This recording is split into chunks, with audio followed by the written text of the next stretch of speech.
Welcome to Mind Over Matter. Today my guest is Dr. Elliot Pittel, a child psychiatrist who works with the Youth Services Program housed at the Lemuel Shattuck Hospital and brings a kind of a broad range of experience to the topic of violent kids. And today we're going to talk about violence in kids. And perhaps we could start with your sort of sense of how big a problem is it? What is the problem, and where's it coming from? Well, thank you for inviting me. I've worked with violent kids for about 10 years in a number of different settings, and currently I'm working with the Department of Youth Services. In the past I've worked with the schools and in a medical center. So I've seen a variety of kids in different situations. Violence is an epidemic right now, and a lot of kids are affected by it. Not everyone is violent, but everyone is affected by it in some way. What I mean by being affected by it, it's out there in the media, it's happening in the family, and it's happening in the streets, and it's happening in schools. So all kids are affected by it. Everyone is vulnerable to some extent. The question is, do you discuss the kids who are violent and focus on them, or do you focus on everybody as being vulnerable to some extent? Because every kid goes to high school. There's someone there in the high school who's capable of doing a bad thing, of shooting up the school. So we know that violence can happen, and we have to be ready for it. Okay. Currently, the epidemic has been actually improving. It reached the highest levels in the early 90s, the late 80s and the early 90s. And the rates of violent behavior of kids has actually been leveling off and going down, particularly in some inner cities. However, the epidemic, if you call it an epidemic, has been spreading in the past 5 years or so to rural areas, to suburbs, and to other types of kids who you would not think would be vulnerable to violence. Like girls, for example. Girls are affected by it now. So it's spreading. It's not just in minority inner city boys, although that's where the epidemic is thought to have started. Okay, well, perhaps you could dwell on that for a little bit. Well, why don't we stay with the kids for a while, and perhaps later on we can look at victim impact. I mean, the contagion effect of this whole thing.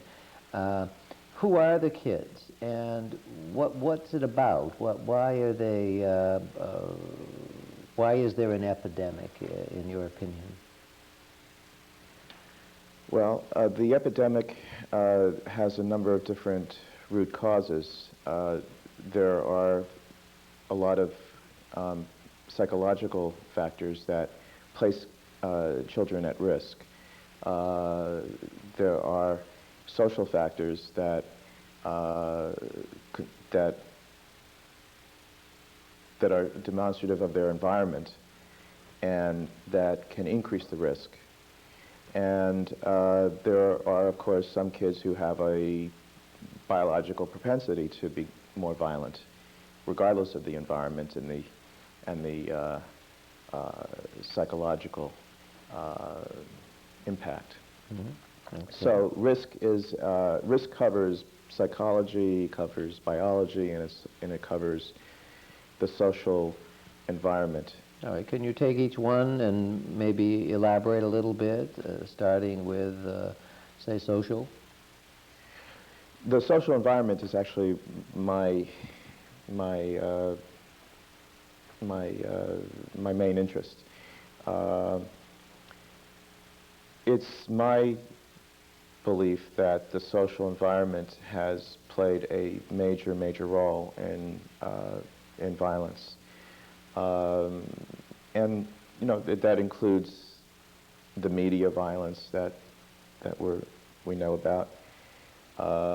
It includes family violence, and it includes witnessing violence in other settings. Mm-hmm. The social environment that taking the social environment and applying it to individual kids. Kids don't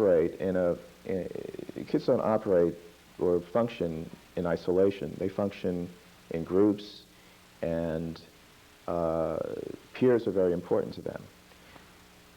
What happens is that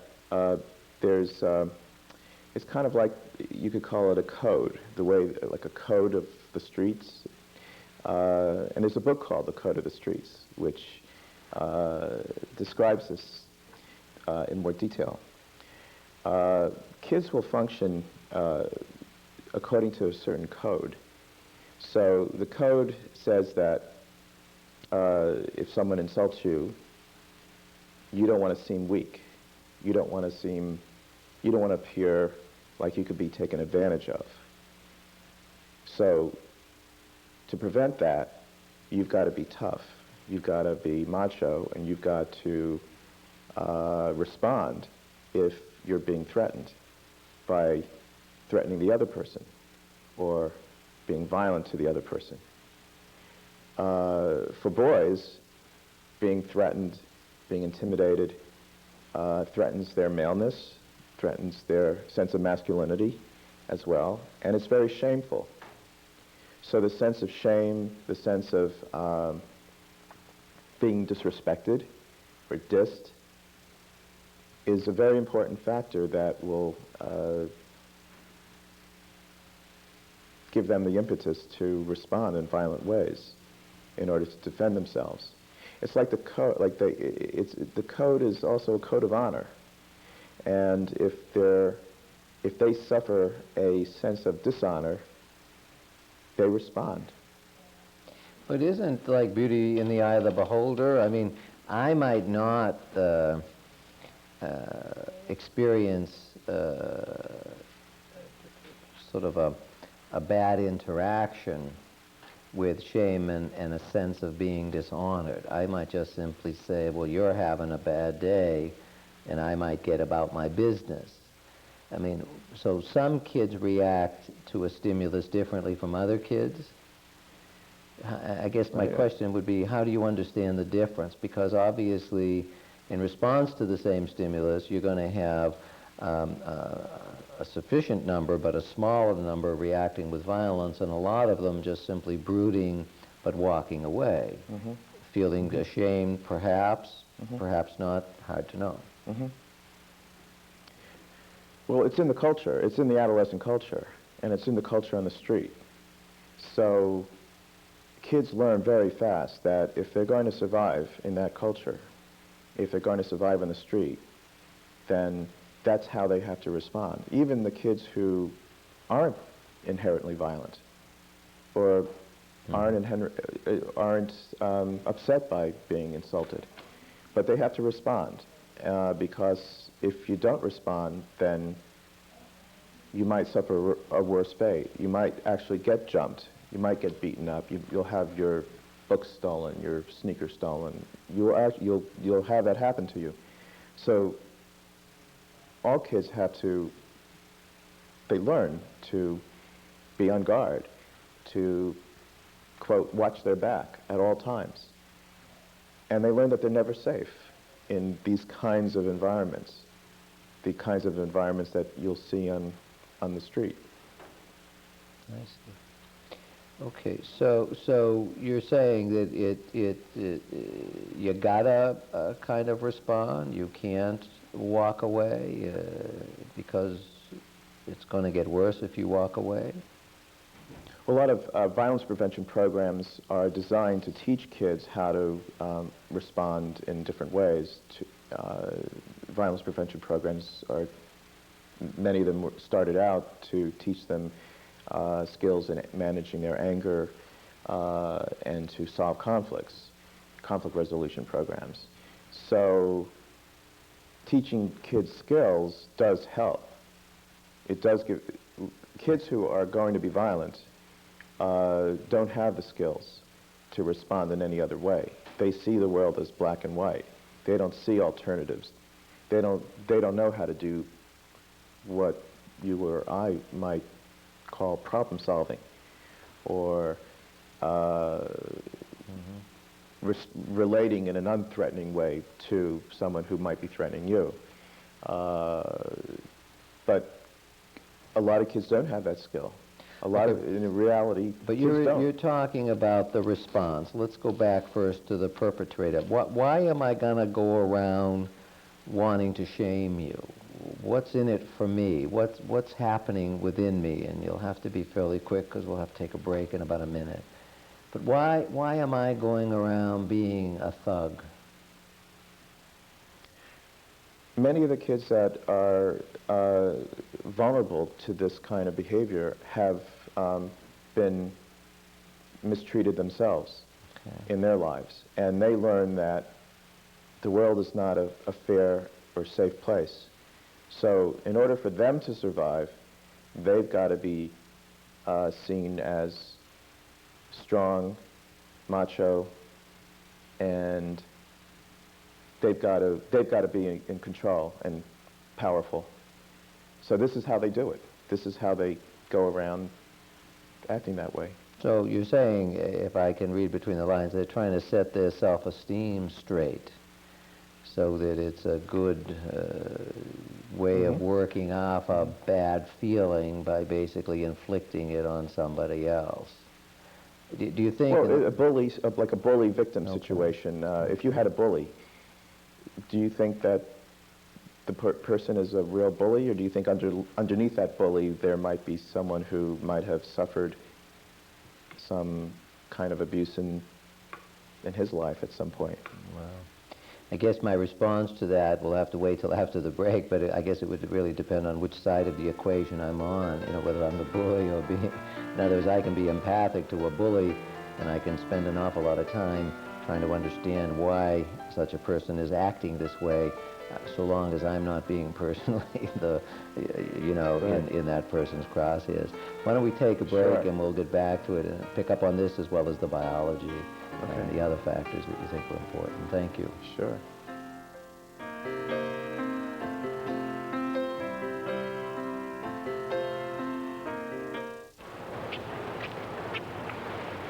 Excuse me. Excuse me, are you Santa Claus? I heard you might be him. If you are him, here's my list. Help the Marines make Christmas possible for less fortunate children. Donate a new toy to Toys for Tots. Here's Santa Claus. Got your list? Right here. Check it twice. Of course I did. Good. Let's start wrapping those presents. Jenny's 7. She's really gonna like this doll. I found the cutest puppy for the boy on my list. Yeah, he's cute.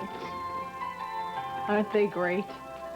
Kids can really remind us that Christmas is not about getting, but giving. During the rush of the holiday season, don't forget what's really important. Keep Christ in Christmas.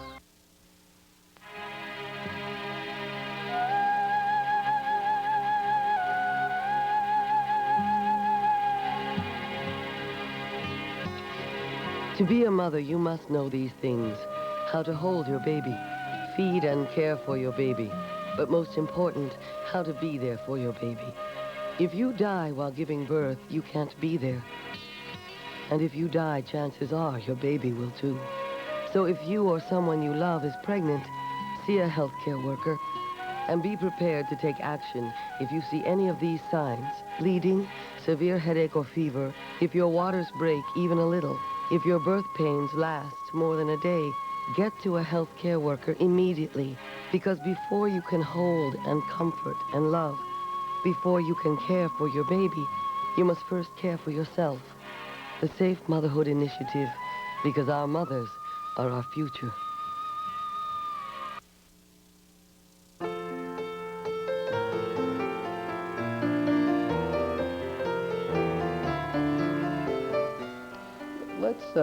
pick up with bullying, and let's say I'm a bully.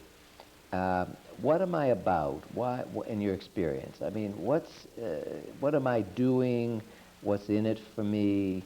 What does it mean for me to, what I don't know, is the secondary gain to me of basically being mean toward you, etc.? Well, as I said earlier, bullies are probably underneath all bullies. There is a maltreated person, mistreated child. So you're saying there's a certain learned quality to that behavior, and there's some repetition as well, that it's been done unto them, so they go out and do it unto somebody else. Right. Well, we don't see that as coming in late, observing the bully-victim interaction. We don't see the years of abuse that a bully may have taken. But what a bully's doing is trying to undo wrongs that have been done unto him. Basically trying to achieve a sense of justice in their life.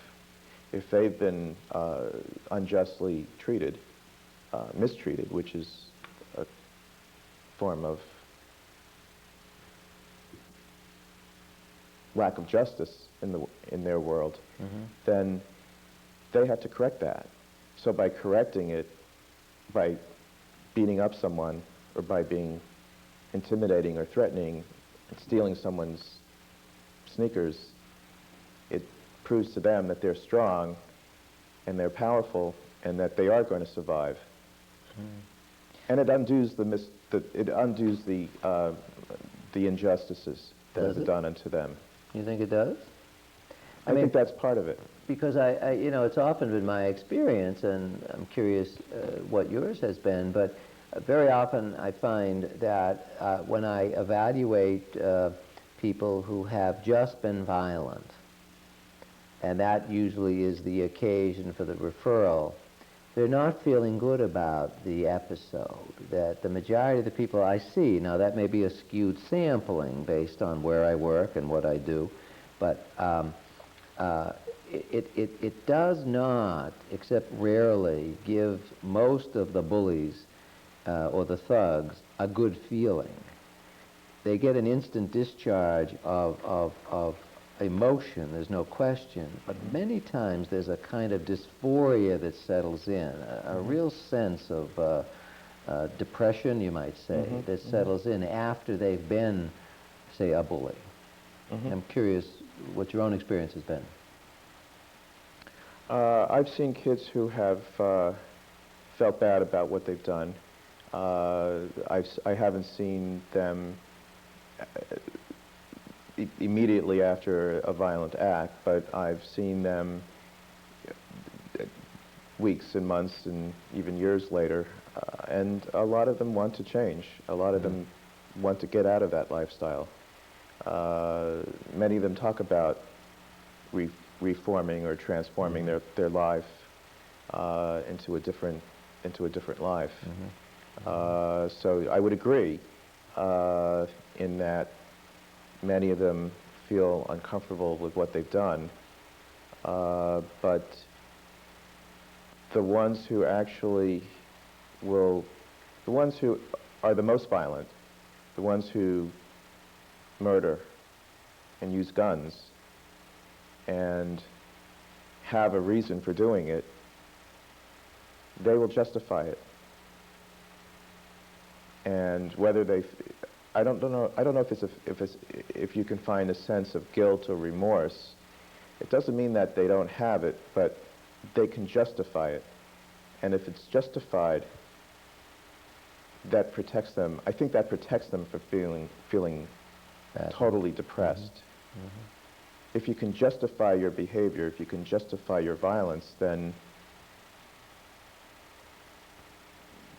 there was a reason for it. See, I run a mental health clinic, so it may be that the people who come to me, the sampling is skewed because it's a mental health clinic, but there's no question they do often feel they don't like being that way, many of them.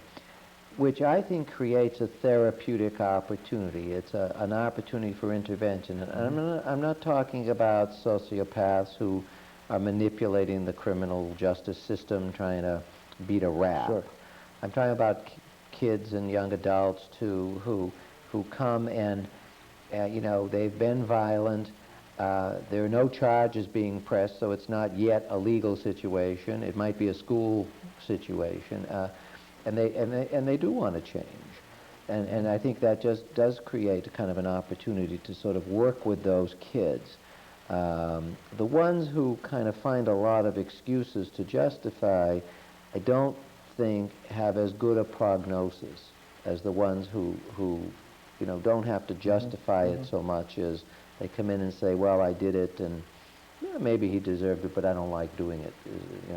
Perhaps the kids who have experienced depression and some level of guilt or remorse after their violent behavior, perhaps we can separate them from the other group and say that these kids who have some level of depression after their violence, perhaps their violent behavior was stimulated by some affective explosion or loss of control of their affect, and they're feeling bad about it because they see that they can't control their mood all the time, and that's where perhaps the biological or the psychiatric expertise comes in.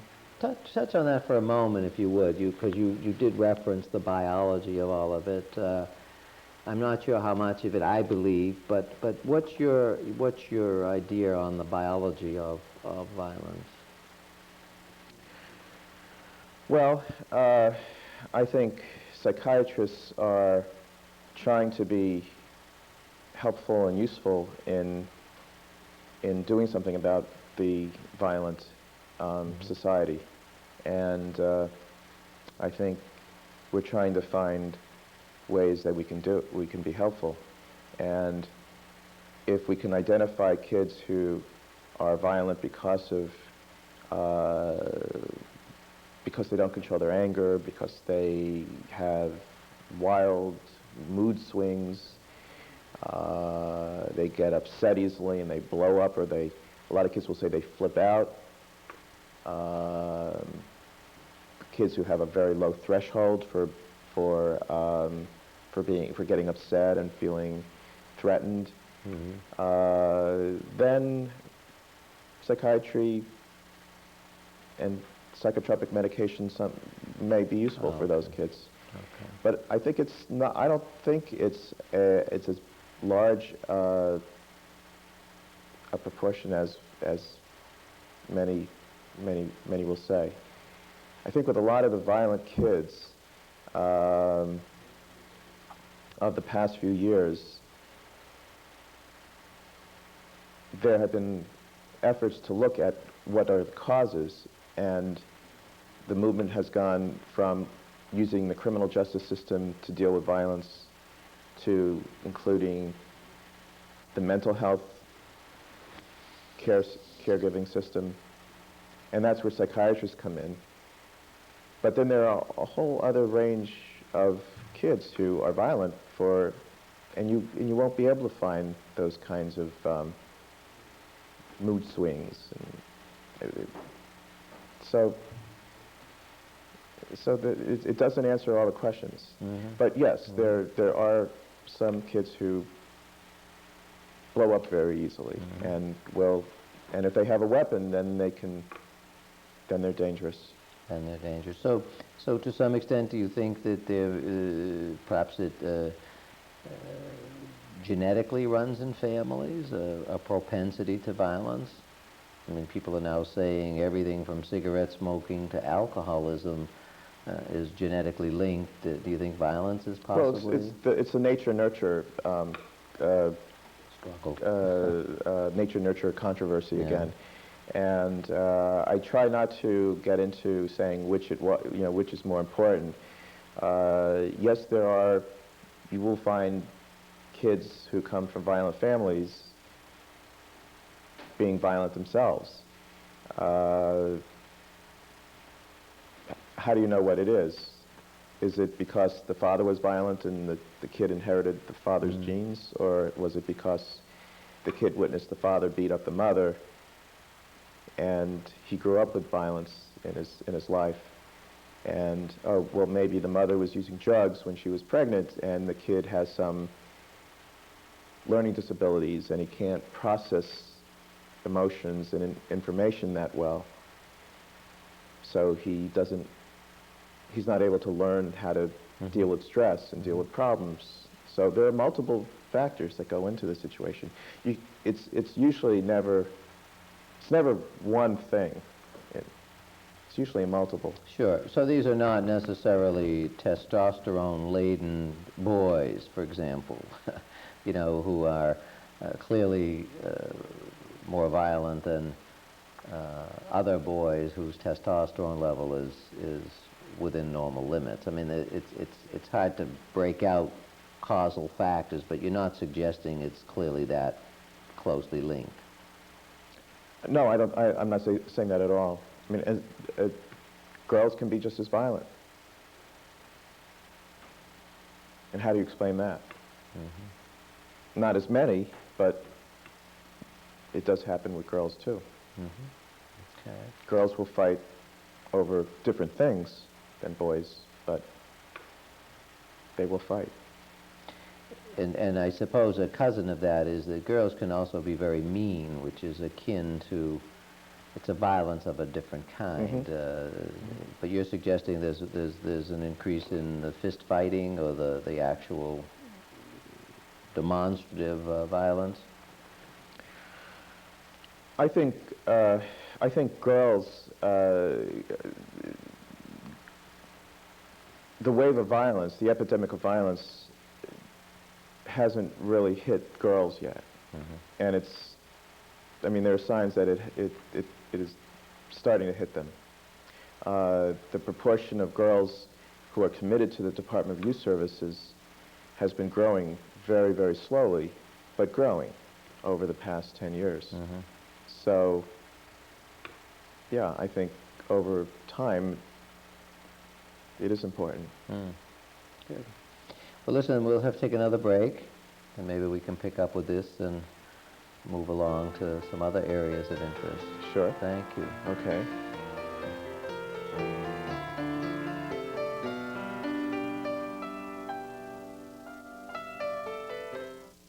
AT&T Broadband of Norwood and Westwood will hold a 6-week workshop in video production to train local volunteers. The workshop will teach volunteers how to use camcorders and studio cameras and also train them in lighting for the sets, creating graphics, post-production editing, and audio engineering. AT&T Broadband currently uses trained volunteers on many programs such as town meetings, high school sports coverage, the 4th of July parade, and high school graduation. Workshops are held at the AT&T Broadband Studio located on 375 Vanderbilt Avenue in Norwood. The workshops are free of charge. Volunteering your time will help bring local events and programs of interest to your community. To register for the workshop, contact Kerry Darris or Jerry Comic at the AT&T Broadband Studio at 781-769-7668. That number again is 781-769-7668. Wherever you go, you see the signs. A new century is coming, and with it, 1,000 questions. Will there be peace? Will your family ever be in harm's way? Will a small town in Texas be hit with a hurricane? Will your daughter ever need a new kind of blood treatment? Will that nice man who hands you the paper ever need a hand to hold in a time of need? We have no crystal ball for the world that awaits, just one promise. We'll be there, whether it's in the eye of the storm, in your darkest hour, in your time of need, or in the light of day. We'll be there.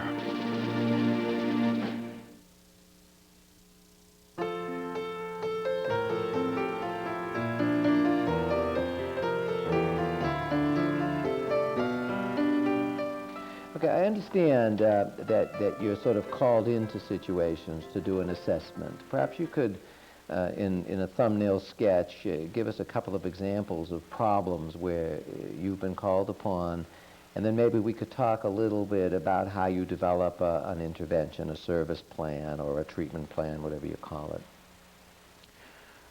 Well, in order to, before talking about an intervention, I would back up and discuss how I would go about assessing a kid who's violent. Okay. And so someone calls you. Who's calling right. you? Can you give us, just illustrate? Well, let's say the school is Okay, calling. a school's calling. Okay. And I've seen many kids who've been referred by a school for carrying a knife or for having a box cutter or a knife or some weapon. Okay. So the first thing that I would do is find out about the kid, about the situation, about what happened, and ask the kid to tell me what was the incident, what was that all about. How did they find the weapon? Was it something that, was it theirs, or was it borrowed? Did someone give it to them? Did they pick it up? How did they get it? And why is that important? Well, it might indicate, give you some indication as to the amount of exposure a kid has to weapons in general. If a kid got a weapon from his brother, then there are weapons in the home. If a kid got a weapon from a friend, then there are weapons in the kid's peer group. If a kid found it on the street, then there are weapons in the street. Okay. So it gives you an idea of how saturated the environment is with weapons. So, you know, I try to get them to tell me about the incident and about the precipitants and what was the background and what was the relationship between the kid and the other participants of the incident.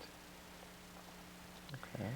And if it happens in a school, let's say, I want to hear about their, of course I want to hear about their school experience. What's their education like? What's their, what are their grades? What's their attendance? What was their attitude towards school? And what is their relationship with the school?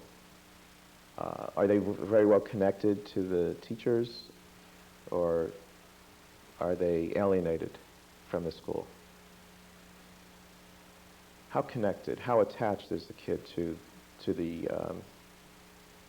individuals, to the peer group, and to the kids, to the teachers Now, in the school? do these kids generally talk freely, or do they give you the shrug and I don't know kind of response, or a little of both? Oh, some do. Some will talk very openly. Okay. And some won't talk at all. But if they're talking, then they'll usually, and usually what they say is reliable. If I have any question about the reliability of what a kid will say, then I can always check it with other records. How about, more importantly, I think, the utility? Do you think as you talk to these kids, because it's been my experience too, as you talk to these kids, do they find it useful to talk to you and to talk, to do this kind of analysis of the situation as you're proceeding in your assessment? Well, I don't know if they've already, they've probably talked about the incident to other authorities, to teachers, yes, to psychologists, to other people perhaps many times. But I'm coming, if I am called in, then I'm coming in as an outside consultant, and I'm fairly neutral in this situation, so I don't really, and I tell the kid that I don't have any interest in it other than hearing their story.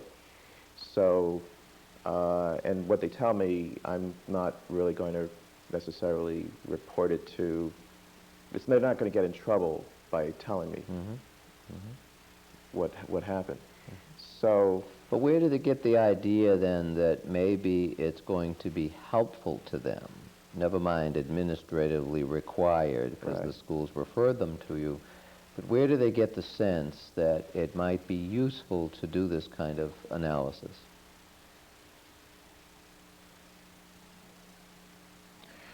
well, I tell them that that the purpose for my speaking with them is to understand what the reasons were for what happened and what they can do about it if it happens again.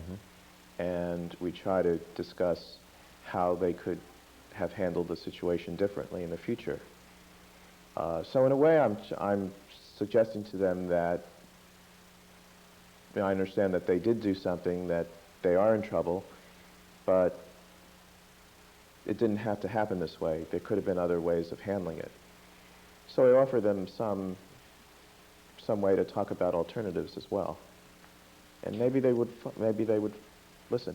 Now, in an earlier segment, you talked about the social dimension. Do you give them an opportunity to sort of tell you about what life at home is like? I mean, do you... Right. I asked them specifically about their family life. Are there weapons at home? Is there violence at home? Have they witnessed violence within the family? Is there someone in jail? Is there an older brother who has a gun? I want to find out what are they exposed to in their family, and then I want to find out what their parents feel about them being in trouble. And some kids may say, well, my mother's really angry, and another kid may say, my mother doesn't care. I think that's important to find out what the level of support the kid has at home, and that's going to help me decide a little bit. Help me decide where to go from, to make an assessment about the kid's level of support in the world. Because what I ultimately want to get is a sense of how is the kid connected to the world. Is there someone that the kid values? Does the kid feel valued by any adults? Mothers, fathers, grandparents, teachers? And does the kid then take those values and value other individuals? So how connected, how attached is the kid to school and to their family? And how important is it for the kid to maintain that connection? So you determine that they have a number of problems at home, could be worse, that their school performance suggests really very suboptimal performance, few friends. So what do you do with that kind of information? Let's say you're finishing your first you've been called in to see me. Now you have that kind of information about me. What do you do with it? Are you asking who do I just present it to, or how do I formulate it? Well, how do you finish up with me, and then who do you present it to, and how are your recommendations basically passed on, and to whom? Well, I usually try to speak to the parent and talk with the parent about what I think is going on, and get a sense as to what they would like to see happen. And I let them know that I am there to help them advocate for their child if the child is in trouble with the schools or with the courts, and I let them know that I'm there to make sure that they can get the appropriate services for the child.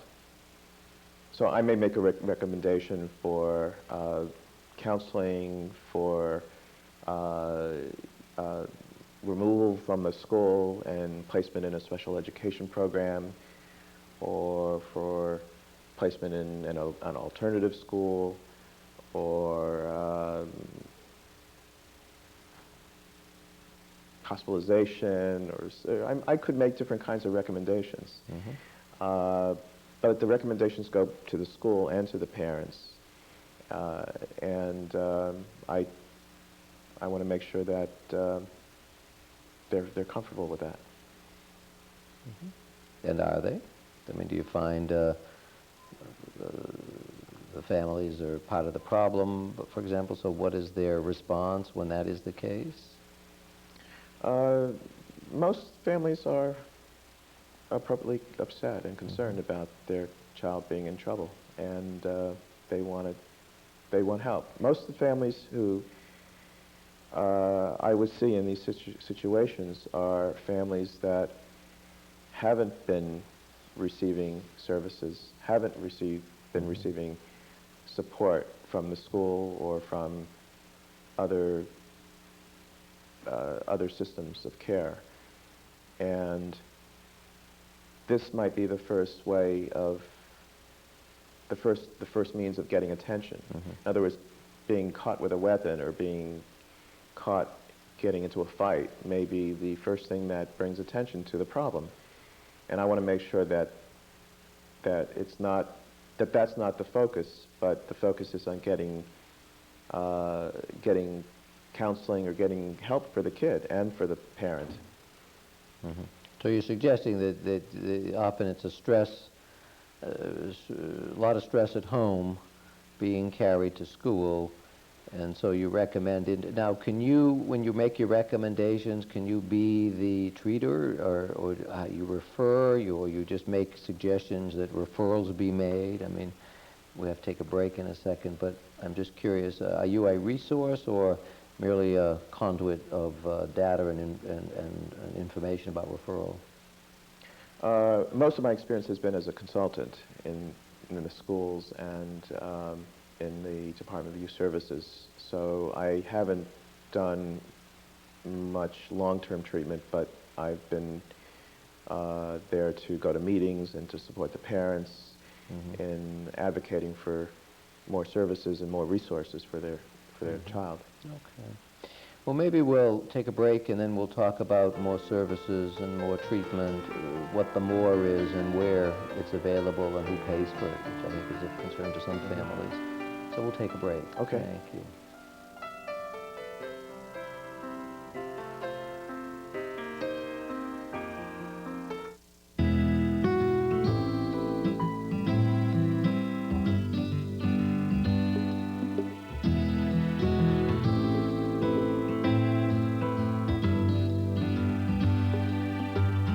For people who have to deal with the harsh realities of life, there is hope.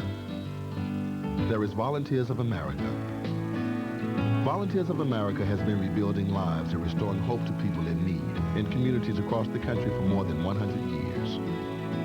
Volunteers of America is one of the nation's largest nonprofit charitable organizations, providing services for children and youth, the elderly, homeless people, families, and many others.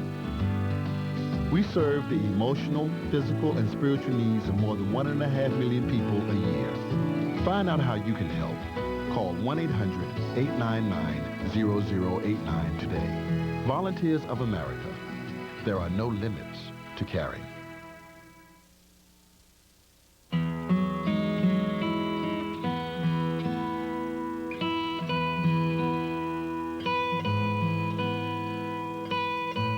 As time flows on, there are places we return to again and again.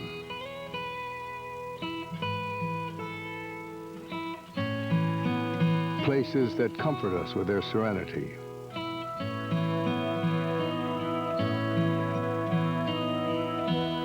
Places that astound us with their beauty.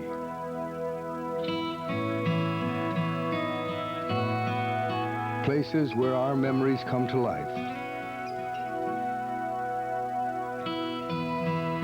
Precious places, timeless places, places that with your help can endure forever. I'm Paul Newman. Help the Nature Conservancy save the last great places around the world.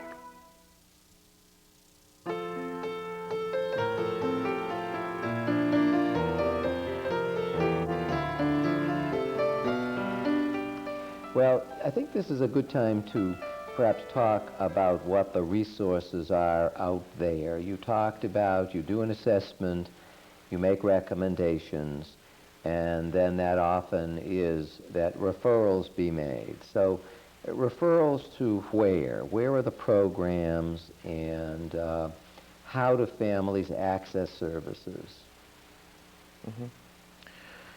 Well, there's always the traditional mental health system, which in some cases can deal with these kids and sometimes they can't, but the traditional mental health providers include outpatient clinics and hospital clinics and individual providers.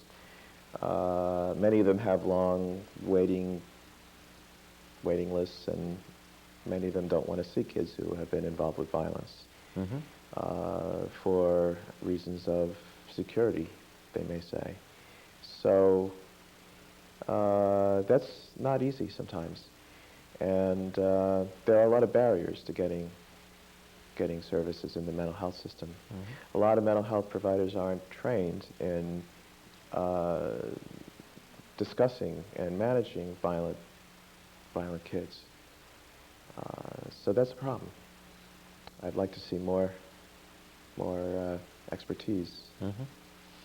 Okay, so how do you factor that in as you finish your assessment and you make recommendations? I mean, you just certainly don't want to refer an angry kid to a long waiting list, for example. So what do you do about problems like that? And let's assume for the moment that this kid has insurance, if you're going to talk about the traditional mental health systems, has some kind of, insurance. What are the alternatives to the traditional mental health system? Well, do you have a way of getting somebody kind of quickly into a traditional system, or are there other resources for these kids? I mean, short of obviously the court system, if charges are being pursued. Well, what will happen is that if the problem is acute, then a violent kid will end up going to the hospital. Okay. And usually someone will make a determination that a particular kid is imminently at risk of being violent, and being violent also includes suicidal as well as violent to others. And they may go into a psychiatric hospital, which usually lasts a couple days, and then they're back out.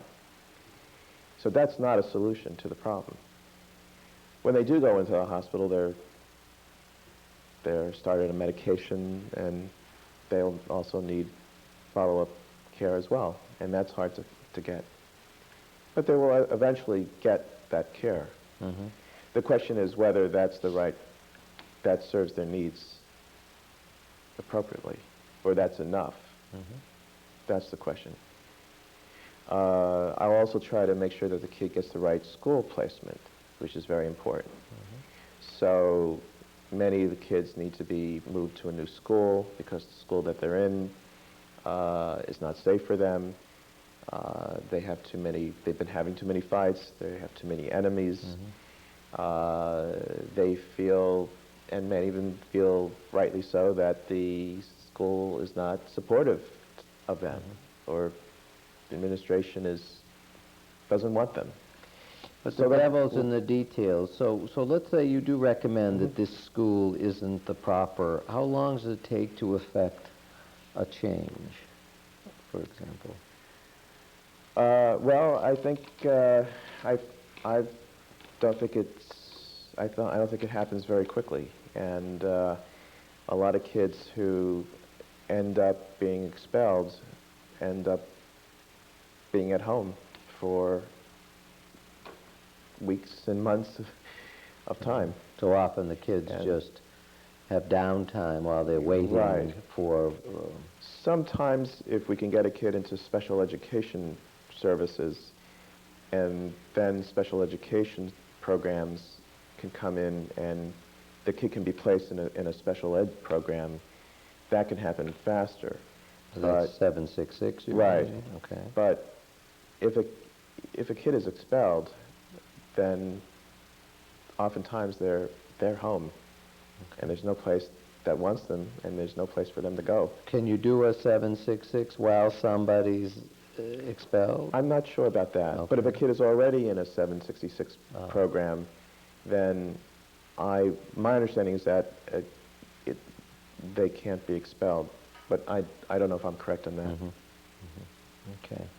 Well, obviously, if the violence is the tip of the iceberg and there's a defined a series of problems and the kid has the 766 advantage, then you're saying that can help access more quickly a network of proper.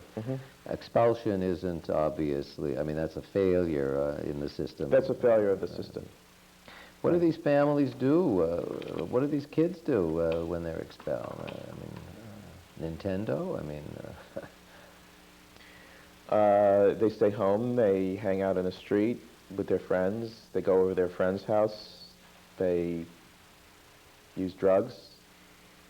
Parents who have more resources may send a child to the grandparents' house in another city or out of state.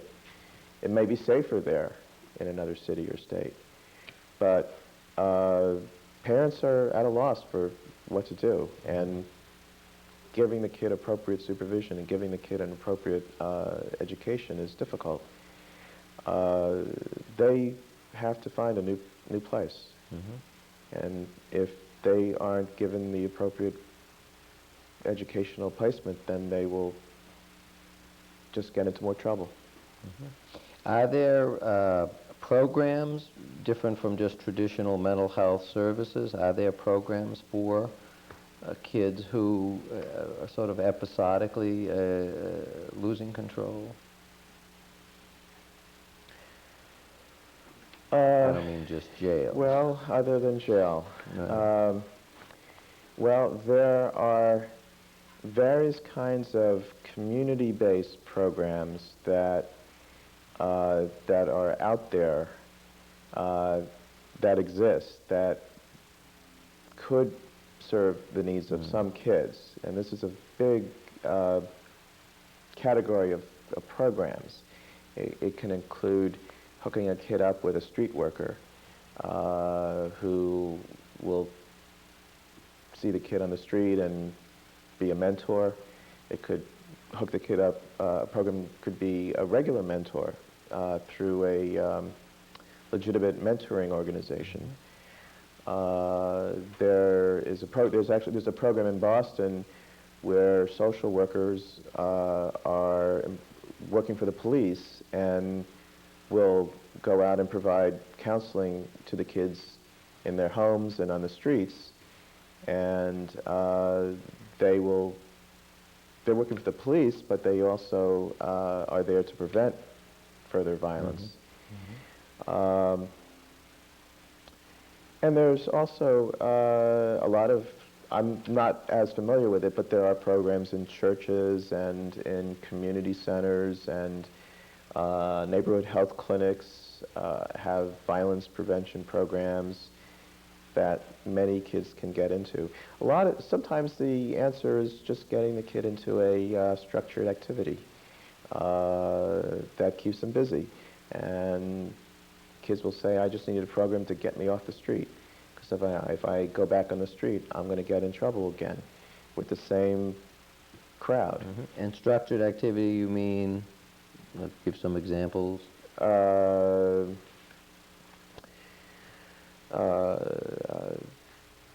there are different organizations in all cities that exist to provide care for or services for kids who are at risk. It could be summer programs, could be after-school programs or weekend programs, those kinds of programs. But what I would think is one of the major resources that we need to use, is that we need to develop further, is this community, our community-based programs that will take these kids and monitor them and make sure that they are that they are looked after. Because what happens is that when the kids aren't looked after and they're left to fend on their own, that's when they get into trouble. When the adults aren't there to help them, kids will resort to their own devices. Well, you said in the assessment phase that you're trying to sort of determine how connected they feel to Yes. home, community, school, and I guess what you're saying is that through structured activity, if they have an enhanced sense of connectedness, Exactly. that's going to really be very therapeutic. Exactly. In a way, it's modifying their social environment, which is how I started the conversation.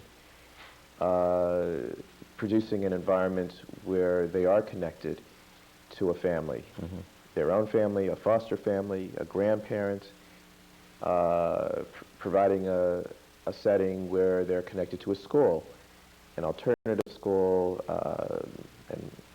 an evening school, a weekend school, or residential school, and providing a setting where their social environment in the community is different, so that they're playing in midnight basketball leagues and not hanging out on the street corner at midnight. So that's not just liberal nonsense. Well, if you're keeping kids busy, they're not getting into trouble. So if kids are busy and they're doing things that they like and they're engaged in the activity and they're